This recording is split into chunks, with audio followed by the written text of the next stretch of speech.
नमस्कार, मी स्नेहा. आपण पाहताय साम टीव्ही महाराष्ट्र कॉलिंग या आमच्या विशेष कार्यक्रमात आपलं स्वागत. मंडळी, थोर महान नाटककार विलियम शेक्सपियर यांनी म्हटलेलं आहे, व्हॉट्स इज इन अ नेम, म्हणजेच नावात काय आहे.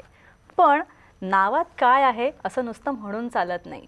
त्याही पलीकडे नाव आपल्यासाठी फार महत्त्वाचं असतं, कारण नाव हे केवळ नावाला असून चालत नाही. त्यामुळे नावाचं महत्त्व काय आहे, अंकशास्त्राच्या दृष्टीने त्याचं महत्त्व काय आहे हे आपण जाणून घेणार आहोत. आणि त्यासाठी आपल्या स्टुडिओत आलेले आहेत, साम टी व्हीच्या स्टुडिओत आलेले आहेत सुप्रसिद्ध महिला अंकशास्त्रज्ञ, महाराष्ट्रातल्या एकमेव अंकशास्त्रज्ञ सौ मानसी काळे मॅडम. मॅडमचं स्वागत करूया. मॅडम, तुमचं स्वागत. तर मॅडम आज आपल्याला नावाचं महत्त्व काय आहे हे सांगणार आहेत. मात्र त्याआधी मॅडमची थोडक्यात ओळख करून देते. सौ मानसी काळे या कर्मा न्यूमरोलॉजीच्या संचालिका आणि संस्थापिका आहेत. तसंच त्या सुप्रसिद्ध अंकशास्त्रज्ञ आहेत. तसंच केवळ महाराष्ट्रातच नाही तर राष्ट्रीय आणि आंतरराष्ट्रीय पातळीवर उत्तम ज्योतिष आणि वास्तुतज्ञ म्हणून मानसी काळे यांची ख्यातीसुद्धा आहे. सहज सुंदर सकारात्मक शैली आणि त्याचप्रमाणे मार्गदर्शनाची उत्तम शैली आणि उत्तम संवाद कौशल्य हे सौ मानसी काळे यांचं वैशिष्ट्य आहे, ही त्यांची खासियत आहे. तसंच आपलं नाव, बाळाचं नाव आणि आपल्या व्यवसायाचं नाव अंकशास्त्रानुसार व जन्मदिनांकाच्या ऊर्जेला अनुसरून कशाप्रकारे लिहायला हवं, कशाप्रकारे असायला हवं याबाबत त्या उत्तम मार्गदर्शन करतात.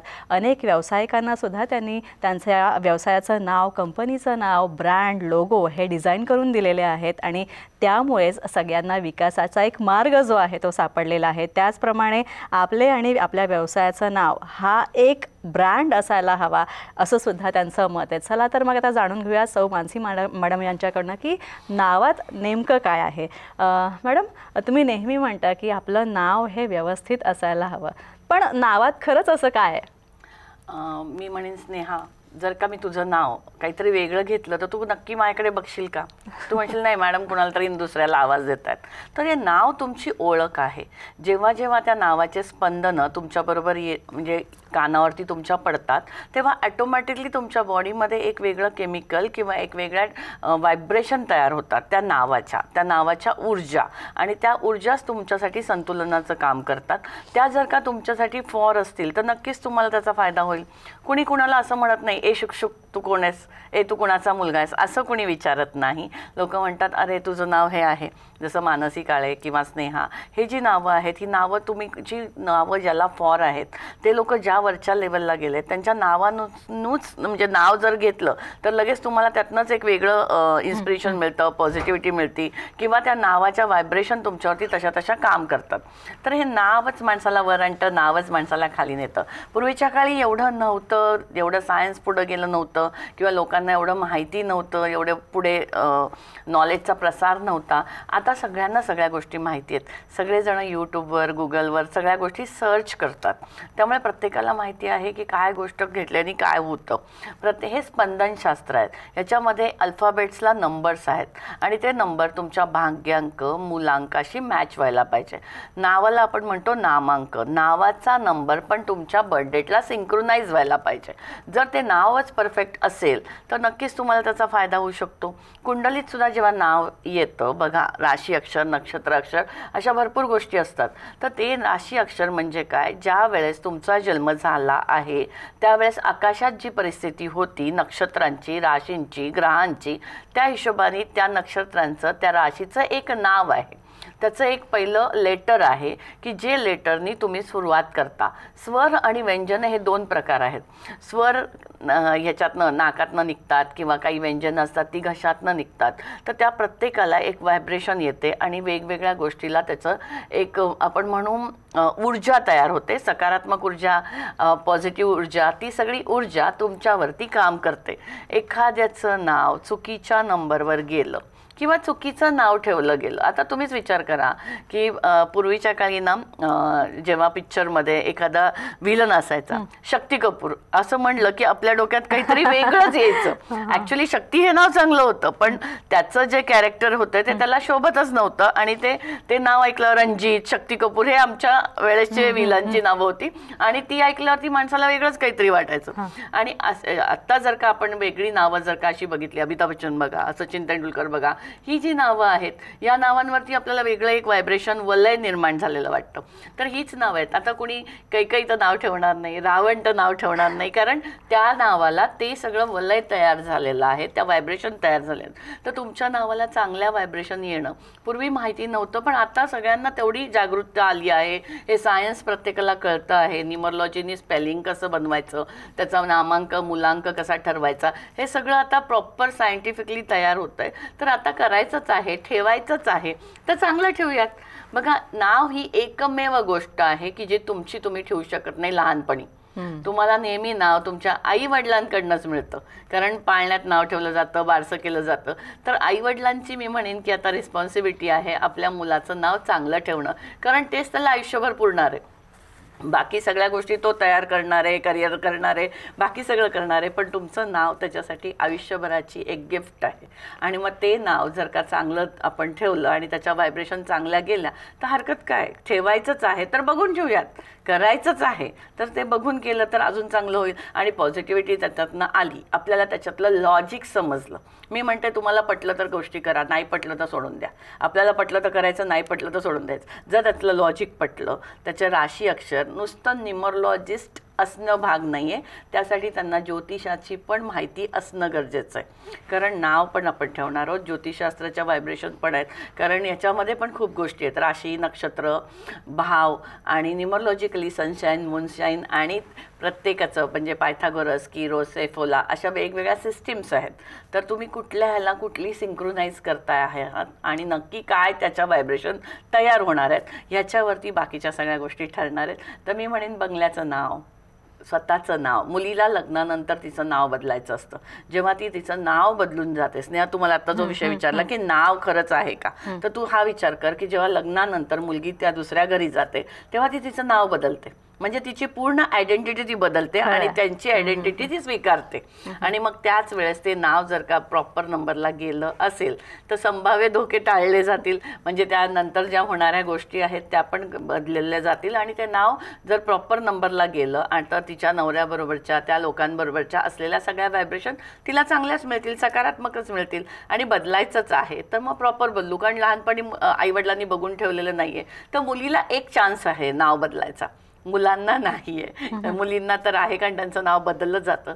तर मग लग्नानंतर तरी ही चूक सुधारूयात आणि प्रॉपर आपल्या ज्या व्हायब्रेशन आहेत त्या व्हायब्रेशनवरती नाव परफेक्ट नंबरला, म्हणजे नामांक, मूलांक, त्याचं स्पेलिंग, कारण स्पेलिंगमधनं खूपशा ऊर्जा तुम्हाला मिळतात, स्पेलिंगच्या व्हायब्रेशन जुळतात आणि मग ते नाव तुमच्यासाठी परफेक्ट होऊ शकतं. घराला कशाने ओळखलं जातं, घर नंबरनी आणि नावानी. मग घराचं नावसुद्धा चांगलं जर का ठेवलं किंवा घराच्या बाहेर जी पाटी लावायची आहे तर त्या पाटीवरती जरी व्यवस्थित नाव ठेवलं, म्हणजे आपलंसुद्धा जर काही चेंज करून ठेवता आलं, काही स्पेलिंग बाहेर, समजा आधार कार्ड, पॅन कार्ड, पासपोर्ट नाही आहे बदलायचं हे, तर तुम्ही घराच्या दरवाजाची पाटी तर तशी लावू शकता, कारण ते तुमच्याकडे येते. अनऑफिशियल आपण करू शकतो, तर ते नाव तुम्ही चांगलं ठेवू शकता. बिझनेसचं नाव आहे, बिझनेसला नावाने ओळखलं जातं आणि बिझनेसच्या व्हायब्रेशन नावानेच घेतल्या जातात. लोकांना बिझनेसचं प्रॉडक्ट किंवा बिझनेस हा नावाने कळतो, तर लोक त्या नावाला जास्त ऑथेंटिकेशन देतात. आता एखादी बाकरवडी म्हणा, एखादं मसाले म्हणा, एखादं दागिना म्हणा, तर हे ब्रँड नेम आहेत, ते नेम व्हायब्रेट होत आहेत. आणि जेव्हा तुमचं पण नाव सारखं सारखं व्हायब्रेट होतं तेव्हा तुमच्या ऊर्जा, तुमची एनर्जी, तुमचा ओरा वाढायला त्याची मदत होते. तसंच बिझनेसचं पण आहे, तो बिझनेसची एनर्जी, बिझनेसचं एक्सपान्शन, तुमच्या म्हणजे ग्राहकांच्या मनात असलेली त्याची एक म्हणू आपण भीती किंवा सकारात्मकता, दोन्ही. नाव ब्रँड पण करू शकतं, नाव तुम्हाला खाली पण आणू शकतं, तर दोन्ही गोष्टी आहेत. तर हे वाढायला जर मदत झाली बिझनेसच्या नावाने तर काय हरकत आहे. आणि सगळं करायचंच आहे तर थोडंसं बघून केलं तर आपल्यामध्ये पण एक पॉझिटिव्हिटी वाटेल की बाबा मी हे बरोबर ठेवलंय. शेवटी सायकोलॉजी काम करते, I did this, I get this. तर हे सगळं आपण जर का बघून केलं तर त्याची एनर्जी, त्याच्या ऊर्जा आपल्याला नक्कीच चांगल्या मिळतील आणि नावाचे फायदे भरपूर मिळू शकतात. आणि मी म्हणेन की लहान बाळाला ते जर का नाव ठेवलं किंवा बिझनेसला नाव ठेवलं किंवा लग्नानंतर मुलीचं नाव बदललं आणि बिझनेसचं नाव ठेवलं तर ह्या सगळ्या गोष्टी आपल्याला फायदेशीरच ठरणार आहेत. ह्या सगळ्या गोष्टी आपल्याला रोजच लागतात. रोजच्या जीवनात हे खूप महत्त्वाचं आहे. तर त्याच्या ऊर्जा, त्याच्या व्हायब्रेशन आपण आपल्यासाठी खूप पॉझिटिव्ह, सकारात्मक घेऊयात. मानसी मॅडम, तर आपल्या इकडे ना बारसं म्हणजे नाव ठेवायचं बाळाचं म्हटलं की तो खूप मोठा सोहळा असतो, खूप खर्च केला जातो, अगदी लाखोंच्या घरात खर्च केला जातो. पण हा विचार केला जात नाही किंवा कधी कधी पैशांच्या स्वरूपात आपण खूप खर्च करतो, थाटामाटात ते बारशाचा कार्यक्रम जो आहे तो करतो. पण आपण काही महत्त्वाच्या गोष्टी विचारात घेत नाही की बाळाचा जन्म झाला आहे त्यावेळीची ग्रह नक्षत्र, बाकी राशी, या सगळ्या किंवा न्यूमरोलॉजी अंकशास्त्राप्रमाणे सुद्धा आपण काही गोष्टी विचारात घेत नाही. तर किती महत्त्वाचं आहे ह्या गोष्टी विचारात घेणं आणि कुठल्या गोष्टी विचारात घ्यायला हव्यात? मी तुला सांगू का की पहिले नव्हतं हे सगळं. म्हणजे लिटरली आमच्या पण आईवडिलांनी बघून ठेवली होती, नव्हती, पण लग्नानंतर बदलताना ती प्रॉपर बदलली गेली. मी असं म्हणेन की ह्या सगळ्या गोष्टी आपण विचारात घ्यायलाच हव्यात, कारण त्या जर नाही घेतल्या तर पुढे जाऊन होणारं नुकसान ते आत्ताच आपल्याला कमी करता येऊ शकतं. आणि हे सगळंच बघण्याची गरज आहे, एक पाऊल पुढे टाकायची गरज आहे. म्हणजे मी गेली 12 वर्ष टी व्हीवरती शो करते, तर या 12 वर्षात मला असं वाटतं की मी खूप जनजागृती केली आहे. कारण बऱ्याचशा लोकांची मी आता आत्या आहे, खूप लोकांची मी नावं ठेवली आहेत, बऱ्याच बाळांची मी नावं ठेवली आहेत किंवा हे त्यांच्या व्हायब्रेशन चांगलं आहेत आणि त्यांचा प्रोग्रेस खूप चांगला आहे. आता 12 वर्षात तू विचार कर ना, ते बाळ 10 वर्षाचं 11 वर्षाचं आहे, ते आपल्याला समजतं की त्यांचा प्रोग्रेस खूप चांगला आहे, त्यांचं व्हायब्रेशन खूप चांगलं आहे. आणि बऱ्याचशा गोष्टी ज्या आहेत त्या नावामुळं आपण खूप चांगल्या, कारण काय होतं, तुम्ही दुसऱ्या नाव ठेवलं, दुसऱ्या अक्षराचं ठेवलं तर ती राशी ॲक्टिवेट होते, तो ग्रह ॲक्टिवेट होतो. त्यामुळे ते अक्षर, ती राशी तुमच्यामध्ये नसणार आहे आणि ती एखादी अपोजिट असेल तर मग त्या व्हायब्रेशन तुम्हाला मिळणार आहेत, ते ग्रह ॲक्टिवेट होणार आहेत. तर त्यामुळे तुम्हाला त्या गोष्टी बघायची खूप गरज आहे. जेव्हा आपण पूर्ण नाव जरी ठेवतो तेव्हा त्या नावाच्या पण व्हायब्रेशन बघायची गरज आहे की तुम्हाला नक्की काय लावायचं आहे. आता माझं नाव आहे मानसी रुपेश काळे, तर मी मानसी काळे लावायचं आहे का, मानसी रुपेश काळे लावायचं आहे का, किंवा मानसी के लावायचं आहे का, किंवा के मानसी म्हणजे काळे एम लावायचं आहे का, हे सगळं बघायची गरज आहे. आणि त्या हिशोबाने त्याच्या व्हायब्रेशन आपल्यामध्ये घेण्याची गरज आहे. कारण तुमचा मूलांक भाग्यांक हे त्याच्याशी मॅच व्हायला पाहिजे. तुम्ही बर्थडेट ॲप्लिकेशन करून तर मागितली नाही आहे, जी आली आहे ती आपण घेतली आहे. मग आपल्या हातात काय आहे, नाव ठेवणं, तर ते नाव आपण परफेक्ट ठेवू शकतो आणि त्याचा नामांक परफेक्ट आपण व्हायब्रेट करू शकतो. अच्छा मॅडम, आणखी एक गोष्ट अशी की आपल्या नामांकाची ऊर्जा आपल्याला सकारात्मक दृष्टीने मिळणं सुद्धा गरजेचं आहे, तर ती कशी मिळवायची? नामांकाची मी तेच म्हणते की नाव आपल्याला नामांक देईल, नावाचं स्पेलिंग किती नंबरवर जातं, तो व्हायब्रेशन कुठल्या नंबरच्या ॲक्टिवेट करतं, ते खूप इम्पॉर्टंट आहे. आणि ते नाव जर का आपल्याला प्रॉपर नंबरला गेलं तर त्याचं सिंक्रोनायझेशन पण परफेक्ट होणारच आहे आणि त्याच्या ऊर्जा आपल्याला मिळणारच आहेत. या सगळ्या, आता एखादा मुलगा शनी प्रधान आहे आणि त्यांनी नाव ठेवलं आदित्य, तर हे कॉन्फ्लिक्ट नाही होणार का की बाबा तो सूर्याचा आहे, म्हणजे नाव आदित्य हे सूर्याचं आहे पण तो आहे शनीचा, शनीचं आणि सूर्याचं पटत नाही, मग परत त्याच्यामध्ये ते कॉन्फ्लिक्शन येतच जाणार आहे. बरेचसे लोक म्हणतात की मॅडम असं झालं आहे, हे नाही होते, ते नाही होते, हे नाही करता येते. तर ज्या छोट्या छोट्या गोष्टी आहेत त्या आपण करू शकतो. एक इन्व्हेस्टमेंट आहे ही की तुम्ही हे म्हणजे पहिलं नाव ठेवणं आणि मग त्या इन्व्हेस्टमेंटचं आयुष्यभर रिकरिंगच आहे, कारण एकदाच नाव ठेवलं जाणार आहे. ते काही रोज रोज थोडी बदलणार आहोत की आज मला हे नाही आवडलं तर मी उद्या ते बनवतो, मी परवा ते बनवतो, असं तर नाही करू शकत. तर आपण एकदाच जे बनवणार आहोत किंवा ते ठेवणार आहोत. लहान मुलाला काही नाही कळणार आहे. Best parenting is our job. तर आपण पॅरेंटिंगमध्ये नाव हे खूप महत्त्वाचं धरूयात, कारण ते खूपच इम्पॉर्टंट आहे आत्ताच्या घडीला. आणि आता सगळ्यांना सगळ्या गोष्टी माहिती आहेत. आता बघ ना, आत्ताची हे जे बाळ होतात त्यांची जनरेशन पुढची आहे. म्हणजे 95 बॉर्न नंतरच्या लोकांना, आता आपण असं म्हणू 90 पासूनच्या लोकांना बाळ होत आहेत किंवा ते आता सेटल होत आहेत किंवा त्यांची लग्न झाली आहेत 90च्या जन्मापासूनचे. तर त्या सगळ्यांना अवेअरनेस आहे, पण फक्त तो प्रॉपर ठिकाणी जाऊन प्रॉपर व्यवस्थित ते बघून हे करणं इम्पॉर्टंट आहे. नाही आमच्या घरात असंच ठेवलं. मला असेही लोक म्हणतात, मॅडम माझं नाव राज आहे, तिचं नाव काय जाई जुई आहे, तर मी र पहिला घेतला आणि हे घेतलं आणि मग असं नाव बनवलं आणि आम्हाला असंच हवं. तुम्हाला काय हवंय हे इम्पॉर्टंट नाही आहे, त्या बाळाला काय इम्पॉर्टंट आहे, बाळाच्या फायद्यासाठी काय इम्पॉर्टंट आहे ते महत्त्वाचं आहे. मी बऱ्याच लोकांचं ऐकलं की नाही ते आमच्या ह्यांना हेच आवडतं, नाही माझी बायको म्हटली मला हेच ठेवायचं आहे. तुमची चॉईस ही वेगळी चॉईस आहे आणि त्या बाळाच्या पत्रिकेत त्या बाळासाठी असलेले नंबर अक्षरं ही वेगळी आहेत. तुम्हाला आवडतं म्हणून ठीक आहे, पण बाळाचा प्रोग्रेसचा विचार करू. मी नेहमी सांगते की पेट नेम ठेवू नका, निक नेम ठेवू नका. ते छोटे छोटे जे नावं आहेत ती डबल पर्सनॅलिटी करतात तयार. त्यामुळे तुम्हाला एकच नाव ठेवायचं आहे. नाही मी त्याला घरात एका नावाने बोलवते आणि मी बाहेर शाळेत एक नाव लावलं. दोन नावं म्हणजे दोन पर्सनॅलिटी आल्या. तो मुलगा ऑलरेडी एकदम दोन पर्सनॅलिटीमध्ये एकदम मी म्हणेन सँडविच होऊन जाईल त्याचं. त्या दोन नावं, दोन ऊर्जा, दोन स्प्लिट पर्सनॅलिटी होऊन जातील. असं काहीही करू नका. एक प्रॉपर बघून महत्त्वाचं नाव ठेवा की त्या नावामध्ये एवढा वजन असलं पाहिजे की त्याला पुढे त्याचा वजनदार फायदा व्हायला पाहिजे. कारण ते खूप इम्पॉर्टंट आहे. तुम्हाला काय वाटतं हे इम्पॉर्टंट नाही आहे. त्याच्या पत्रिकेत काय आहे, त्याच्यासाठी काय नंबर आहेत, त्या नंबरचं स्पेलिंग कुठल्या नंबरवर जातं आहे, त्याचं पूर्ण नाव कशावर जातं आहे, त्याचं स्वतःचं नाव कशावर जातं आहे, बाळ असू दे, मुलगी असू दे, मुलगा असू दे, हे त्याच्यासाठी पुढच्या दृष्टिकोनातनं खूप जास्त फायदेशीर ठरेल. तर असंच मार्गदर्शन मानसी मॅडम प्रत्येकाला करत असतात. त्यांच्याकडे जे कोणी येतं त्यांच्या कुंडलीचा अभ्यास करून अंकशास्त्राप्रमाणे त्यांच्या सगळ्या अंकांच्या ऊर्जेचा अभ्यास करून योग्य ते मार्गदर्शन जे आहे ते मानसी मॅडम करत असतात. अशांच्याच काहींच्या प्रतिक्रिया पाहूया. जय श्रीराम सगळ्यांना. माझं नाव कुंदन जोशी आहे. मी नाशिक येथून आलो आहे. मॅडमांविषयी थोडं माहिती मिळाली, त्यामुळे अंकशास्त्र शिकण्याची माझ्यामध्ये फार आवड निर्माण झाली. त्यामुळे मी पुढे इथे येऊन अंकशास्त्राचं मॅडमांकडे जे वर्कशॉप आहे 2 दिवसाचं ते अत्यंत सुंदररित्या ते पार पडलं. ते मी अटेंड केलं तर त्याच्यातनं खूप छोट्या छोट्या गोष्टी शिकायला मिळाल्या. आणि या क्लासमधला जो आहे एक इन्सिडन्स थोडक्यात मी सांगणार आहे की मॅम जेव्हा शिकवतात तेव्हा खूप छान वाटतं. आणि मी एका ठिकाणी कॅल्क्युलेशन्स करताना थोडंसं नाराज असं झालो तर मॅडमांनी ते लगेच हेरलं की का नाराज आहे. आणि त्याच्याविषयी जसं आई एका मुलाकडे लक्ष देऊन ते गाईडलाईन देत असते तसं मॅडम क्लासमध्ये प्रत्येक स्टुडंटला एक आई मुलाचं नातं कसं असतं त्याप्रमाणे ट्रीट करत असतात. त्यामुळे मला या दोन दिवसात खूप सारं काही शिकायला मिळालं. आणि इथून माझा प्रवास जो अंकशास्त्राचा आहे तो खूप सुंदररित्या इथून चालेल असं मला वाटतं. Thank you madam. थँक्यू.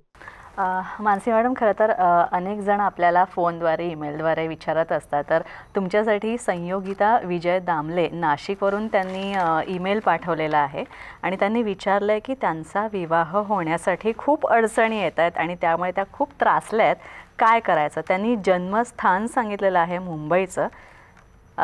जन्मदिनांक त्यांची आहे 18/2/1999 आणि जन्मवेळ आहे 5:24 सकाळी.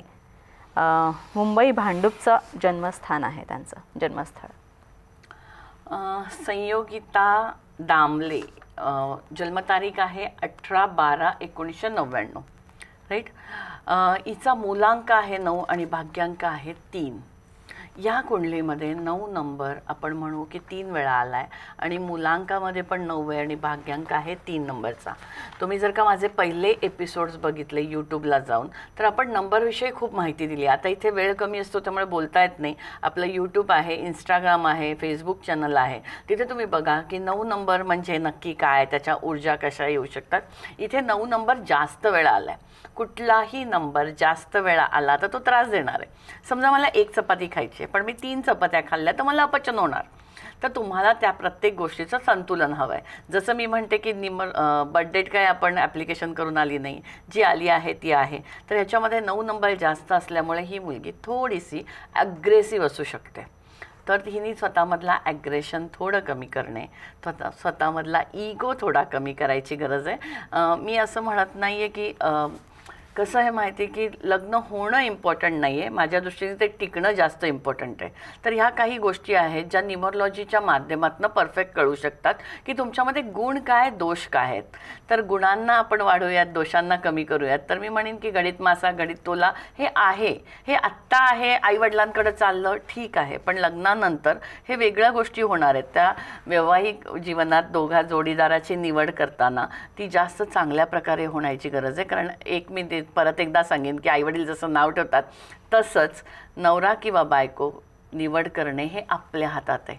बाकी सगळे नातेवाईक अलॉटेड आहेत तुम्हाला. देवानी एकमेव चॉईस दिली आहे तुम्हाला चूज करण्यासाठी, तुमचा हजबंड किंवा तुमची वाईफ.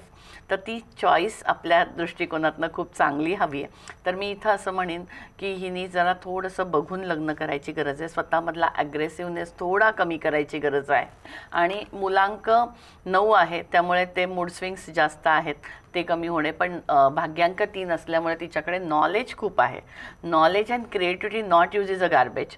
तर ती नॉलेज जे आहे ते वापरलं गेलं पाहिजे. थोडंसं मी म्हणेन की मॅडम थोडंसं मुंगी होऊन आपण साखर खाऊयात, एक पाऊल मागं घेऊयात, थोडं शांततेत काही गोष्टी केल्या तर होऊ शकतात.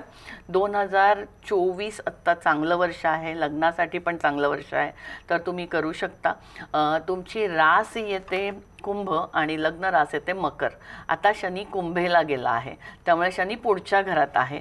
तर ही तुमच्यासाठी चांगली अपॉर्च्युनिटी आपण समजू शकतो. या वर्षात लग्नाचे चान्सेस होऊ शकतात. इथे मला असं दाखवतं आहे की तुम्ही सोशल मीडियाच्या माध्यमातून तुम्हाला विवाह स्थळ येऊ शकतं. तुम्ही कुलदेवी कुलदेवताची उपासना करा. थोडंसं मला असं म्हणायचं आहे की आपल्यामध्ये काही गोष्टी वाढवूयात. तर शुक्रवारी एखाद्या भिकाऱ्याला पांढरी वस्तू दान करणे हे जास्त इम्पॉर्टंट आहे. तर ते जास्त केलं तरीसुद्धा आपला फायदा होऊ शकतो. आणि घराच्या वायव्य कोपऱ्यात तुम्ही झोपा.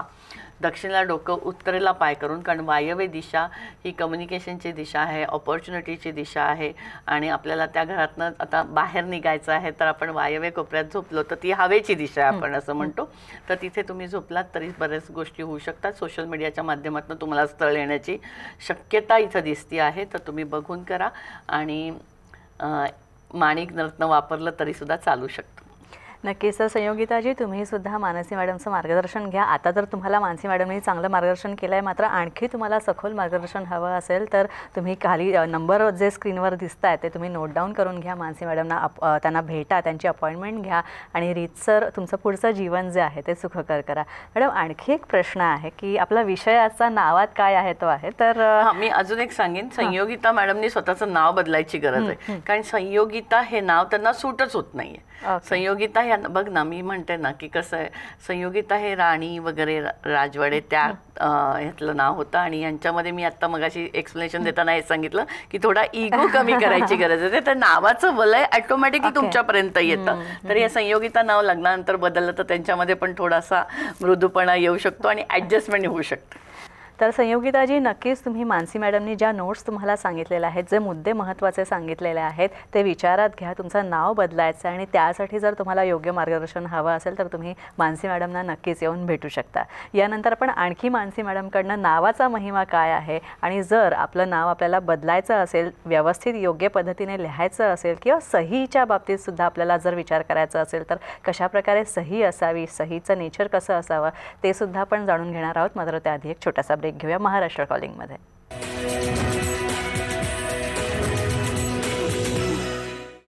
ब्रेकनंतर महाराष्ट्र कॉलिंगमध्ये आपलं स्वागत. नावात काय आहे याविषयी आपण चर्चा करतोय आणि सुप्रसिद्ध अंकशास्त्रज्ञ मानसी काळे आपल्याबरोबर आहेत. मॅडम तुमचं ब्रेकनंतर पुन्हा एकदा स्वागत. मॅडम नावाविषयी आपण चर्चा करतोय. एक फोनद्वारे एक प्रश्न आलेला होता आपल्याकडे अमोल लांडगे यांचा. त्यांना असं म्हणायचं की आत्ताच त्यांना मुलगी झाली आहे, तिचं नाव काय ठेवायचं याबाबत त्यांचा प्रश्न आहे. त्यांची DOB आहे, त्या मुलीचा जन्मदिनांक आहे 10/1/2024, जन्म वेळ आहे रात्री 3:30 आणि ठिकाण आहे, जन्मस्थळ आहे लातूरचं. तर मुलीचं नाव काय ठेवायचं? हां, आणि त्यांनी हे सुद्धा सांगितलं की S वरनं नाव ठेवलेलं चालेल का?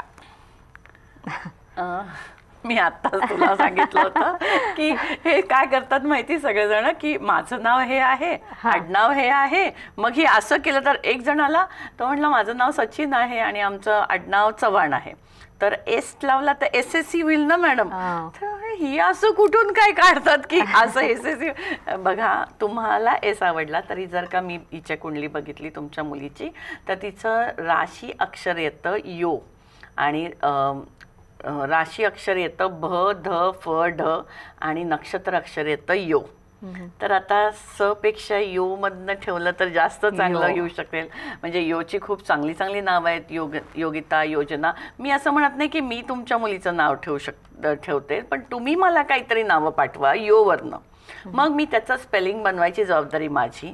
त्याचं अख्खं स्पेलिंग म्हणजे योजना, ते लांडगे, अमोल लांडगे आहेत ना, जे काही तुम्ही XYZ नाव ठेवताल त्याचं मध्ये अमोल लांडगे हे पूर्ण नाव पण बनवायला लागेल, तिचं एक सेपरेट नाव पण बनवायला लागेल. आणि मग ते न्यूमरोलॉजिकली कसं जुळतं हे आपण बघू शकतो.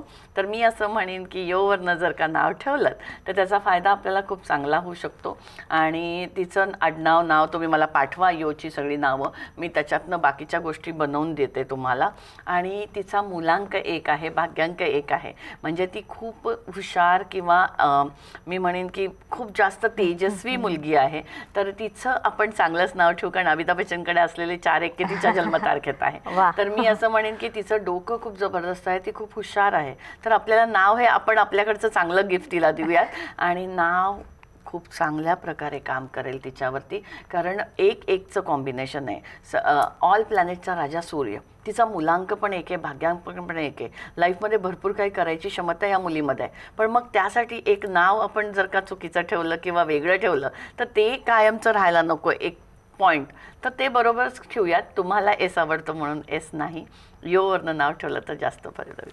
नक्कीच मॅडम. फक्त तिला काळा कलर वापरू नका.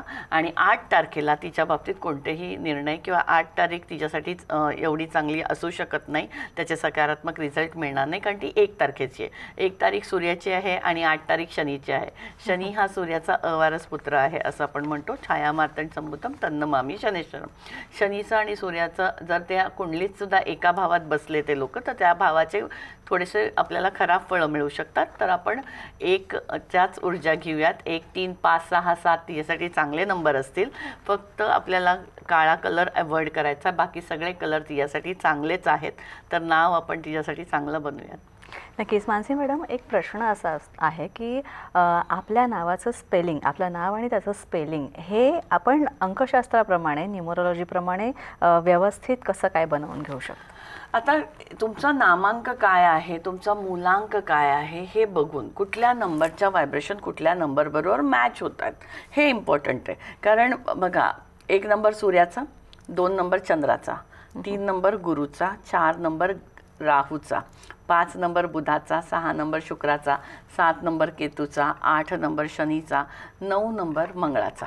असे हे जे 9 नंबर आहेत त्याला 9 ग्रहांना बायफर्केट केलं आहे. प्रत्येक नंबरला त्याच्या प्लस आणि मायनसेस ऊर्जा आहेत, सकारात्मक आणि नकारात्मक. जर तुमचं नामांक आणि मूलांक हा परफेक्टली मॅच झाला, म्हणजे त्या व्हायब्रेशन एकमेकांना मॅच झाल्या, ते स्पंदनं एकमेकांना मॅच झाले, तर ते नाव नक्कीच वर येऊ शकतं. आपल्या हातात जन्मतारीख नाही पण नाव आहे, तर नाव आपण सिंक्रोनाइज करू शकतो त्या जन्मतारखेला. तर त्या एका प्रॉपर गोष्टीला प्रॉपर गोष्ट, कारण कसं आहे, नावातनंच तुमचा soul urge number, inner soul number, pinnacle number, challenge number हे सगळे नंबर निघतात. तुमचा इसेन्स नंबर म्हणजे तुमच्यामध्ये काय आहे, तुमच्यामध्ये कुठल्या गोष्टीचं एक व्हायब्रेशन आहे ते निघतं. इनर सोल म्हणजे आत्मिक तुमचा नंबर काय आहे, तुमचे चॅलेंजेस कुठले असतील, तुमच्या आयुष्यात येणारे मनोरे कोणते असतील, हे सगळे नंबरनी कॅल्क्युलेट करू शकतो आपण. तर त्याच्या व्हायब्रेशन आपल्या एकदम चांगल्यारित्या घेतल्या आणि तो नंबर त्याला मॅच असेल असा घेतला तर ते जास्त फायदेशीर ठरेल. तर तुम्हाला ते बघावं लागेल ना की त्याचा मित्रांक कोणता आहे, त्याचा बाकीचे त्या मित्रांकाबरोबर कोणत्या नंबरच्या व्हायब्रेशन जुळत आहेत, त्या नंबरवर आपण नाव फक्त ठेवू शकतो. मी नेहमी सांगते, नक्षत्रांची नावं, नद्यांची नावं, देवांची नावं नका ठेवू, कारण ह्या सगळ्या व्हायब्रेशन खूप वेगळ्या लेवलला जातात. प्रॉपर नाव एक ठेवू की ज्याच्यात वजन, मी मग जसं म्हटलं, मी नेहमी सांगते की नावच माणसाला वर आणतं, नावच माणसाला खाली नेतं. कारण त्या नावाची सही खूप इम्पॉर्टंट आहे, कारण आपण आपल्या नावाचीच सही करतो ना. आपला अधिकार, आपलं नाव म्हणजे आपण त्याचेच साईन करतोय, रिप्रेझेंट आपण त्यालाच करतोय. तर मी नेहमी सांगते, सही बदलो सही में बदलो. तर मी म्हणेन की सही बदलायची वेळच नको यायला, नावच व्यवस्थित ठेवलं तर. कारण ज्यांची नावं नसतात प्रॉपर त्यांच्या आपण सहीमध्ये व्हायब्रेशन चेंज करतो आणि त्यांची साईन बदलतो. कारण आता ते नाव प्रत्येक ठिकाणी जातं, आधार कार्ड, पॅन कार्ड, तुमची शाळा, तुमचे सर्टिफिकेट, तुमच्या बाकीच्या गोष्टी. तर आपण साईनमध्ये जरी बऱ्याचशा चेंज केला, ज्यांची बदलायची शक्यता नाही असे, जे लहान आहेत त्यांचे आपण बदलतोय, पण जे नाही आहेत त्यांच्यासाठी तुम्ही साईनमध्ये पण त्याच्या व्हायब्रेशन टाकू शकतो. नक्कीच मॅडम, आता सहीचा उल्लेख केला तर आपण हे सुद्धा प्रेक्षकांना सांगूया की तुम्ही नेहमी म्हणता की सही व्यवस्थित असायला हवी आणि ती जर नसेल तर ती बदलायला हवी. तर बदलायची म्हणजे नेमकं कशी बदलायची? बदलायची म्हणजे मी असं म्हणेन की आपल्याला त्यातल्या स्पेलिंगच्या व्हायब्रेशन फक्त मॅच करायच्या आहेत. कारण सही आपला अधिकार आहे, आपण कितीही वेळा सही बदलू शकतो. त्यामुळे बरेचसे लोक, मी नेहमी प्रत्येक शोमध्ये सांगते की सहीमध्ये एक ग्राफॉलॉजिक ॲस्पेक्ट व्हायची खूप गरज आहे. कारण सहीमध्ये तुम्ही असे गोलगोल करू शकत नाही. सहीमध्ये खूप लोक सेल्फी टाकतात, काय ते इमोजी टाकतात, 2 लाईन मारतात, गाठ मारतात, त्या सहीला कुठंतरी काहीतरी वेगळंच डेकोरेशन करतात. हे सगळं करणं म्हणजे तुमचा ब्रेन पॅटर्न ठरतो सहीमधनं. ग्राफोलॉजिकल स्ट्रोक्स त्याच्यामध्ये असतात आणि ते जर का सहीचे स्ट्रोक प्रॉपर लेवलला नाही गेले, सही खाली येणारी असेल, मागे जाणारी असेल, तर तुम्ही काय करणार आहे? जर सही वरच्या लेवलला जाईल तर प्रोग्रेसकडे जाईल. कारण प्रत्येक वेळेस तुम्ही जी काही गोष्ट करता त्याच्यामध्ये तुमचं सबकॉन्शियस माइंड तयार होतं, तुमचा ब्रेन पॅटर्न त्याच्यासाठी काम करतो. तर तो ब्रेन पॅटर्न एकदा ठरला की तुम्ही त्याच हिशोबाने विचार करणार आहात. तर सही वर जाणारी पाहिजे, प्रोग्रेसकडे जाणारी पाहिजे, सहीचं पहिलं लेटर मोठं पाहिजे. सहीमध्ये अंडरलाईन असायची खूप गरज आहे. कारण अंडरलाईन म्हणजे काय? आपण एखाद्या गोष्टीला ठळक करतोय, महत्त्व देतोय. तर तुम्ही तुमच्या नावाखाली अंडरलाईन मारली तर तुम्ही त्याला वजन नाही का देणार? फक्त त्या अंडरलाईन 3-3, 4-4 नको आहेत, त्या अर्धवट नको आहेत, त्या पुढून मागे येणाऱ्या नको आहेत, त्या मागून वर जाणाऱ्या हव्यात. तर ह्या सगळ्याच्या गोष्टी आपल्याला त्याच्यातनंच कळतील सहीमधनं. हे सगळं रोज लागणार आहे आपल्याला. सही रोज लागणार आहे, नाव रोज लागणार आहे, नंबर रोज लागणार आहेत, रंग रोज लागणार आहेत. हे सगळ्या गोष्टी रोजच लागणार आहेत. आणि जर का ह्या गोष्टी तुम्ही शिकलात, आपण स्वतः जर का शिकलो, मी जेव्हा क्लासेस घेते, 2 दिवसाचं वर्कशॉप असतं आपलं न्यूमरोलॉजीचं, तर या क्लासमध्ये जर का तुम्ही स्वतः शिकलात तर स्वतःच्या गोष्टी स्वतःलाच माहिती पडतील. आणि मी नेहमी म्हणते की एक घर शिकलं, एक जण शिकला घरातला तर अख्खं घर शिकलं. कारण त्या सगळ्यांना एक परफेक्ट लेवलला ते कळलं पाहिजे. कोण म्हणतं म्हणून मी यूट्यूबला ऐकलं, मी ह्याला बाकीच्या मित्रांनी सांगितलं, काही गरज नाही. स्वतः शिका, अपग्रेड व्हा आणि बाकीच्या गोष्टी स्वतःच्या करा. तुमच्याही करा, समोरच्याच्याही करा. नक्कीच मॅडम, आणखी एक मेलद्वारे प्रश्न आलेला आहे शैलेंद्र बबड यांचा. म्हणाले की त्यांचा मुलगा नुकताच त्याचा जन्म झालेला आहे, मागच्या वर्षी जन्म झालेला आहे. जन्मदिनांक आहे 16 एप्रिल 2023. जन्म वेळ आहे 10:57 सकाळची आणि स्थळ आहे मुंबई सायन. त्यांना असं विचारायचं की मी माझ्या बाळाचं नाव सर्वेश असं ठेवलं आहे, बडद, सर्वेश बडद. तर हे नाव मी योग्य ठेवलेलं आहे का? आणि बाळाची शैक्षणिक प्रगती कशी असेल? आत्तापासूनच चिंता आहे. नाही, पालक खूप. मला परत एकदा सांगशील तू जन्मतारीख? जन्मतारीख आहे 16 एप्रिल 2023. 16/4/2023. वेळ आहे सकाळी 10:57. 32 सेकंद पण सांगितले आहेत त्यांनी. पालक किती ऍक्टिव्ह आहेत. बर्थ प्लेस आहे मुंबई सायन. आजकाल तेवढं ऍक्टिव्हेशन आहे खूप.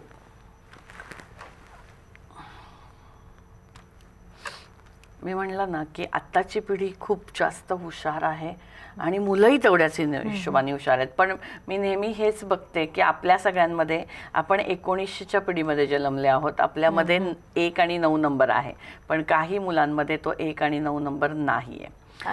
यांनी जे काही हे म्हणतायत की यांनी सर्वेश नाव ठेवलं आहे, तर राशी अक्षरमध्ये ग, श आणि स हे 3 नावं येतात.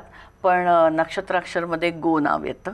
तर सर्वेशला मी अगदीच चुकीचं असं नाही म्हणणार की बाबा सर्वेश हे नाव थोड्या वेळासाठी, म्हणजे तसं ठीक आहे तर ते ठेवलंय तर तुम्ही चालेल. पण ह्याची शैक्षणिक पद्धती जे जर का विचारत असतील तर ह्याला जास्त करून एखादी नवीन भाषा शिकवायची पण गरज आहे. कारण हा एखादी नवीन, आपण म्हणतो ना एक्स्ट्रा लँग्वेज, तर हा ती एक्स्ट्रा लँग्वेज शिकू शकतो, कारण त्याला डोकं एक नंबर आहे. म्हणजे मी म्हणेन की हेच गुण आणि दोष जर अगोदर हेरले तर त्याचा नक्कीच जास्त पॅरेंटिंगसाठी किंवा त्या मुलाच्या संगोपनासाठी फायदा होईल. याचं कम्युनिकेशन एक नंबर स्ट्रॉंग आहे. फक्त याला मी म्हणेन हा अस्वस्थ असू शकायची गरज, म्हणजे अस्वस्थ असू शकेल तर त्याला एखाद्या खेळात टाका, त्याला क्रिएटिव्ह फील्डमध्ये टाका, त्याला बिझी ठेवा. जेवढं तुम्ही याला बिझी ठेवताल तेवढ्या बाकीच्या गोष्टी होतील, कारण या मुलामध्ये एनर्जी खूप आहे. ती एनर्जी आपल्याला थोडीशी म्हणजे ड्रेन करायला लागेल, नाही तर तो घरात खूप त्रास देईल. एक परकीय भाषा शिकवली तरी सुद्धा फायदा होऊ शकतो. फक्त एनर्जी लेवलला कंट्रोलमध्ये आणण्यासाठी आणि त्याला जास्तीत जास्त बिझी ठेवण्यासाठी काम करा. आणि सर्वेश नावाच्या मला काही इश्यूज नाही दाखवत. तो मार्केटिंगमध्ये पण जाऊ शकेल, तर त्या हिशोबाने करूयात, कारण कम्युनिकेशन स्ट्रॉंग आहे. तर एखादी नवीन भाषा शिकली म्हणजे हा क्ल्यू आहे लहानपणीच की हे केलं तर पुढे होऊ शकतं. पण मी म्हणेन बघ ना, 1 वर्षाचं बाळ आहे, आपल्या वेळेस काय कळत होतं ग, तसं बघायला गेलं तर पण या बाळाची प्रगती त्यामुळे चांगली होईल. आता समजा जर यांनी परकीय भाषा शिकवायला एखादी सुरुवात केली तर पुढे जाऊन करिअर व्हायला त्रासच नाही होणार आणि लहानपणापासूनच त्या गोष्टी त्याला मिळत जातील. नक्कीच. मानसी मॅडम, तुम्ही पॅरेंटिंगबद्दल बोललात, तर आजकाल पॅरेंटिंग म्हणजे फक्त आपल्या बाळाला हवं ते देणं, त्याला पाहिजे त्याच्या मनाप्रमाणे सगळं करून देणं, किंवा त्याचं शिक्षण चांगलं करणं, किंवा त्याला हवा तो सगळं त्याच्या भविष्याची तरतूद करणं, आर्थिक तरतूद पण म्हणते मी. पण फक्त हेच म्हणजे पॉझिटिव्ह पॅरेंटिंग नाही आहे, तर पॅरेंटिंगची कॉन्सेप्ट आणखी वेगळी असू शकते आणि ज्याबद्दल तुम्ही नेहमी सांगता ते सांगा जरा. मी असं म्हणेन की तुमचा संवाद हरपलाय त्यांच्याबरोबरचा. त्यांना जे हवं आहे, म्हणजे तुम्ही प्रॉपर त्यांना प्रोव्हायडर आहात पण पॅरेंट नाही आहात. हे सगळं तू जे म्हणते ना, तरतूद करून ठेवणे, देणे, दिस इज अ कॉल प्रोव्हायडर. तर तुम्ही त्यांना प्रोव्हाइड करताय पण त्यांना काय पाहिजे ते नाही. कारण न्यूमरोलॉजीने तुम्ही करिअर खूप जास्त चांगलं फाइंड आउट करू शकता. चुकीच्या करिअरमध्ये गेलेली पोरं परत 3-3, 4-4 वर्ष वाया घालवत आहेत, परत बॅक टू पॅव्हलियन येत आहेत आणि काहीच होत नाहीये. मी आत्ता तू जे म्हणतेस ना, म्हणजे लिटरली एक ठाण्याला आणि एक दादरला मागच्या आठवड्यातलेच, एक ठाणे एक पुण्याला 2 क्लायंट माझ्याकडे असे आले की मॅडम आम्ही तुमच्याकडे आलो आहे, आमचा मुलगा 10 वर्षाचा आहे, किंवा एक मुलगा तर लिटरली 7-8 वर्षाचाच होता, आम्हाला आमच्या मुलाला हॉस्टेलला टाकायचं आहे. मी शॉक होऊन त्यांच्याकडे बघितलं की नाही पण त्याच्यावरती चांगले संस्कार होतील आणि तो पुढे जाऊन होईल, इथे त्याला आजूबाजूला खेळायला नाही आहे आणि तो आमचं ऐकत नाही, तो मोबाईल बघतो, तर आम्हाला त्यांना हॉस्टेलला ठेवायचं आहे. लिटरली 2 क्लायंट म्हणजे लागोपाठ. मी म्हणलं आता मानसिकता बदलत चालली आहे लोकांची की ते दोन्ही पण म्हणतात, हो म्हणलं त्यांना काही नाही कळत आहे, तो एवढा लहान आहे. नाही मग तिथे बाकीची मुलं नाही आहेत का, तर तो शिकेल, आम्हाला त्याला मिलिटरीत टाकायचं. एक जण म्हणले आणि एक जण म्हणले तो मोबाईल बघतोय. मी त्यांच्या कुंडल्या जेव्हा बघतीये तेव्हा मला असं दिसलं की त्या मुलांना खराची खूप गरज आहे, आईवडिलांची खूप गरज आहे. तर मी काउन्सिलिंग करून दोन्ही मुलांचं थांबवलंय. म्हणजे म्हणेन की टाकायचं, त्यांना बोर्डिंगला टाकायचं की बाबा तुम्ही टाका, तुम्हाला टाकायचं असेल, पण 10वी-12वीत तर जाऊ द्या, त्यांना थोडं मोठं तर होऊ द्या. भले तुमची इच्छा आहे की त्यांनी डिसिप्लिनमध्ये राहावं, पण हे पॅरेंटिंग पहिल्यापासूनच व्हायला पाहिजे होतं. तुम्ही जे केलंय त्याच्यासाठी तुम्ही आता हॉस्टेलला टाकणं हे माझ्यासाठी खूप शॉकिंग होतं. म्हणजे माझ्या दोन्ही क्लायंटसाठी मी ऐकलं तेव्हा मला ते खूप वाईट वाटलं. तर तुम्ही थोडंसं अगोदरपासून त्यांच्यावरती लक्ष द्या. अगोदरपासून त्या काय करतायत, एकटे आहेत. आणि मी असं म्हणेन की प्रत्येकाला तुमचा आजूबाजूला कोण आहे, कारण तुमचं सराउंडिंग तुम्हाला खूप जास्त हेल्प करत असतं. तुमचे मित्रच एखादा मित्रच माणसाला बिघडवतो, एखादा मित्रच माणसाला घडवतो. तर त्याचे मित्र, त्याचं सराउंडिंग, तो नक्की काय करतो, दिवसभर त्याचा वेळ तो कसा करतो. आणि असेही मी पालक बघितलेत की मुलगा किंवा मुलगी रडत असतात म्हणून त्यांच्या हातात मोबाईल देतात आणि ते कम्प्लिटली मोबाईलला अडिक्ट. म्हणजे इतकं की एक आई मला रडून रडून सांगत होती की तो मुलगा आंघोळ करत नाही, तो मुलगा जेवत नाही, तो कंटिन्यू मोबाईलवरती गेम खेळतो. की मॅडम काय करायचं. सो आता बघ ना, मी म्हटलं ना संवाद हरपलाय किंवा जग खूप जवळ आलंय. ते मोबाईल आणि ती गेम ह्याच्यामुळे बऱ्याचशा लोकांचा अभ्यासात लक्ष नाहीये, काही नाही. मग आम्ही त्यांना बोर्डिंगला टाकतो. पण तुम्ही हा विचार करा त्या मुलाच्या मानसिकतेवर काय परिणाम होईल, त्याचं अपब्रिंगिंग कसं होईल आणि तो तुमच्याबद्दल नंतर काय विचार करेल. कारण एवढ्या लहान वयात काय विचार करणार. थोडे मोठे झाल्यावर त्यांना कळतं की माझ्या करिअरसाठी माझ्यासाठी मला ठेवलंय, पण एवढ्या 7-8 वर्षाच्या मुलाला काय कळणार. सो थोड्याशा काही गोष्टी आत्ताच्या घडीला मी म्हणेन की आत्ता एक पाऊल बघून टाकलं तर पुढचे खड्डे वाचतील. Precaution is the best cure. तर हे ऑप्शन नाहीये की मी बोर्डिंगला टाकू का. नक्कीच नक्कीच. तर अशा अनेकांना मानसी मॅडमनी मार्गदर्शन केलेलं आहे. अनेकांनी त्यांची कुंडली घेऊन मानसी मॅडमकडे आले होते आणि बऱ्याच अभ्यासानंतर, त्यांच्या कुंडली अभ्यासल्यानंतर मानसी मॅडमनी त्यांना योग्य ते मार्गदर्शन केलेलं आहे. त्यापैकी काहींच्या प्रतिक्रिया आपण पाहूया. माझं नाव अश्विनी खांडेकर आहे. मी ह्याच्या आधी मॅमकडे बेसिक केला होता, नंतर लेवल 2 केली. लेवल 2 केल्यानंतर अंकांचं जेवढं ज्ञान थोडं होतं त्याच्यात आणखीन भर पडली असं मला वाटतंय. आणि या अंकांच्या दुनियेमध्ये गेल्यानंतर ते अंक काय बोलतात हे कळायला मदत झाली. आणि कुठे ना कुठे अंक आपल्या जीवनाशी, कुठे नाही तर सगळ्यात जास्त अंक आपल्या जीवनाशी निगडीत आहेत. आणि त्याचा उपयोग जर आपण व्यवस्थित त्या अंकांना समजून केला तर आपली रोजच्या जीवनातले पण म्हणा किंवा होल आपण आहे त्याच्यामध्ये त्यांची खूप मदत होते. आणि प्रत्येकाने ते करावं असं मलाही वाटतं. आणि मॅमकडे येऊन तर केलं तर एकदम बेस्टच आहे, कारण त्यांच्यासारखं एवढं ज्ञान कोणी नाही आणि त्यांच्यासारखं जेवढं समजवणं आहे ते कोणी नाही समजू शकत असं मला वाटतं. आणि मी मॅमकडे हा कोर्स केला त्याबद्दल मला खूप आनंद पण आहे. आणि असं वाटतं हा बाबा मला योग्य गुरु भेटलेला आहे कुठे ना कुठे. आणि असं माझं म्हणणं आहे की प्रत्येकाने तरी या अंकांची दुनिया काय आहे ते बघावं. थँक्यू. अनिल रमेश कदम यांचा त्यांनी जन्मस्थान दिलं आहे दादरचं. जन्मतारीख आहे 20/12/1980 आणि जन्मवेळ आहे 14:14:05. तर त्यांनी विचारलं की नेटवर्क मार्केटिंगचा व्यवसाय ते गेल्या 5 वर्षापासून करतायत, पण त्यांना यात यश मिळत नाही. नेटवर्क मार्केटिंगचा बिझनेस करतायत. बघ, यांचा मूलांक आहे 2 आणि भाग्यांक आहे 5. नेटवर्क मार्केटिंगचा बिझनेस करतायत, बरोबर आहे, कारण भाग्यांक 5 आला आहे म्हणून. आणि जर का त्यांचं बघायला गेलं तर रास आहे मेष आणि रास आहे वृषभ आणि लग्न रास आहे मेष. मेष म्हणजे थोडासा ॲग्रेसिव्हनेस पण येतो मेषमध्ये. आणि 2 आणि 5चं कॉम्बिनेशन आहे. सर, नेटवर्क मार्केटिंगचा बिझनेस करता आहात, पण तुम्ही मूड स्विंग्स किती आहेत तुमच्यामध्ये, तुम्ही किती स्टेबल नाही आहात. 15 दिवस तुम्ही खूप चांगले आहात, 15 दिवस खूप खराब आहात. अशा गोष्टी नाही लागणार आहेत. तुमचं फुल कॉन्सन्ट्रेशन मला त्याच्यामध्ये पाहिजे आहे. कारण व्हायब्रेशनमध्ये तुम्ही जर का आज वेगळं केलं, परवा वेगळं केलं, उद्या काहीतरी तिसरंच सांगितलं तर कसं होऊ शकतं. तुमच्यामध्ये स्टेबिलिटीची खूप गरज आहे आणि कॉन्फिडन्सची एक गरज आहे, कम्युनिकेशनची एक गरज आहे. कारण communication is the best tool in our life. त्यामुळे तुमचं कम्युनिकेशन जर का चांगलं असेल तर नेटवर्क मार्केटिंगमध्ये तुम्हाला जास्त चांगला फायदा होऊ शकतो. तर मी म्हणेन की थोडेसे मूड स्विंग, अस्वस्थपणा आपण कमी करूयात. काही ठिकाणी खूप जास्त हार्श जे बोलणं होतं आहे ते कमी करूयात. एक गोल सेट ठरवा, एक प्लॅनिंग ठरवा, एक विजन ठरवा. मी नेहमी न्यूमरोलॉजिकली जेव्हा कन्सल्टेशनला किंवा ज्योतिषशास्त्राच्या माध्यमातून, वास्तूच्या माध्यमातून मी जेव्हा कन्सल्टेशन करते, कारण नुसतं एक न्यूमरोलॉजी करून होणार नाही. तुम्हाला बाकी पण सगळ्या गोष्टीचा आस्पेक्ट खूप महत्त्वाचा आहे. तो म्हणजे तुमचं वास्तू, तुमचं ग्रह कुठं बसले आहेत, बाकीच्या गोष्टी कुठं झाल्यात, हे खूप इम्पॉर्टंट आहे. तर ह्या सगळ्या गोष्टी, तुमचं वर्ष कसं आहे, पर्सनल इयर तुमचं कसं आहे ते पहिले बघणं गरजेचं आहे. तर तुम्हाला या सगळ्यातनं आपल्या गुणांना वाढवून दोषांना कमी करायची गरज आहे.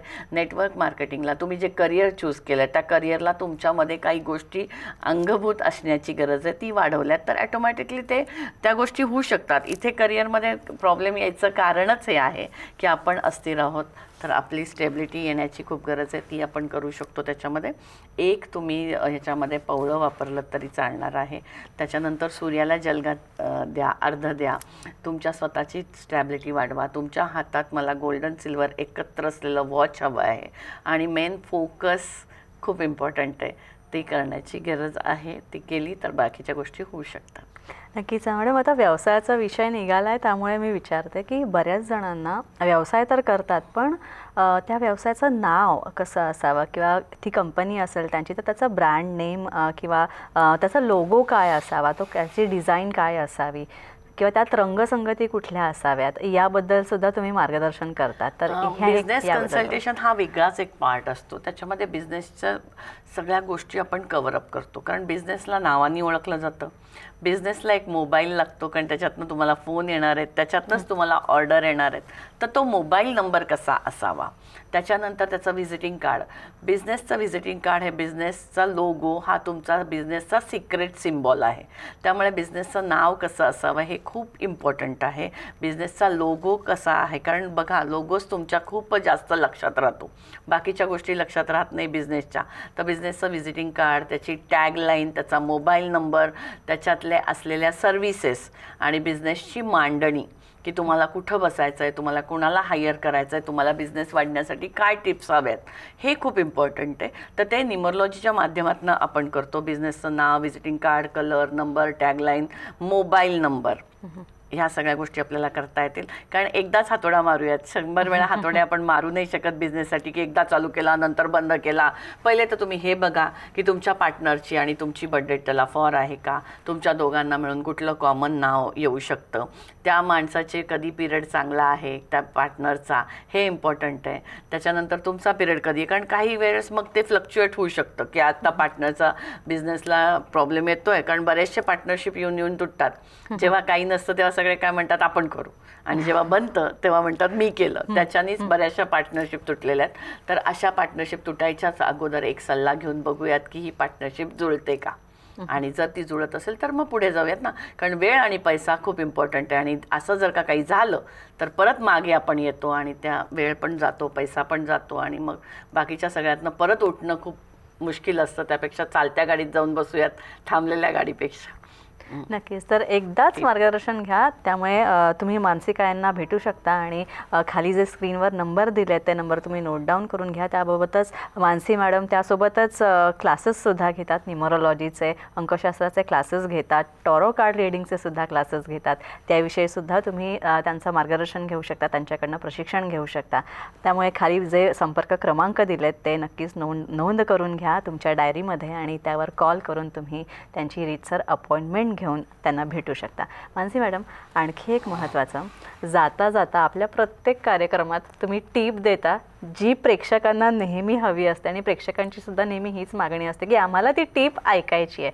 तर काय टीप असणार आहे आपली आजची? मी असं म्हणेन की मला टीप विचारण्यापेक्षा तुम्ही तुमच्या घरात चेक करा ह्या गोष्टी आहेत का.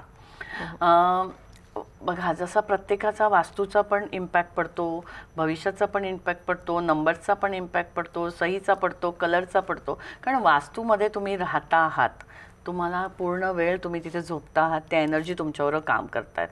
तुम्ही मला जेव्हा सांगायला येतात काही गोष्टी, लोक सांगतात की मॅडम कन्फ्युजन आहे, काय करायचं कळत नाही आहे, काय खूप जास्त आम्हाला बर्डन आल्यासारखं वाटतं आहे. मी नेहमी म्हणते की तुमचा नॉर्थ ईस्टला काय प्रॉब्लेम आहे ते बघा. कारण नॉर्थ ईस्ट दिशा ही तुमच्या माइंडची दिशा आहे, क्लिअरिटीची दिशा आहे, तो झोनच आहे.